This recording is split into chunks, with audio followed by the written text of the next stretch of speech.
تا دا ګیري والا جینۍ چې نن نه کال مخکې دا وولکه خو پرون له بله ورځ چې کوم بل پاس شو نو دا لږ لاړو نادره دفتر ته ځان یې په زیبیا باندې جینۍ ته واړولو نو دا جینۍ اوس تا ته په 3 بلچو سره په یو رمبي سره او په 2 بوزاړو سره او په یو ټریکټر سره قبوله کړې دي. دا قبوله دې وه؟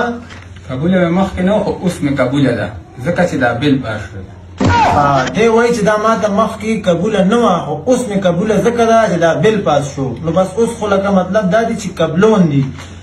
ها تا ته دا الک چې په نوم دی بډابېرې بس یادېږي نو دا الک تا ته په لوشو وینځنو سره او کور کې خزله او جاروانو سره او خزله بار ډیران ته غورځونو سره دا الک قبول دی قبول کړی دی و؟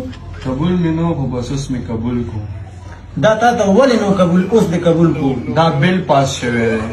ها څنګه چې تاسو وکتل چې دا بل پاس شوی دی نو دی دا نیکاو تاسو ته مبارک شي. تاسو په خو سرمان نشته شته دی اربان مو په اړه شته دی. موږ ته به اوس یو ډانس کوئ ترکي آیس کریم سره.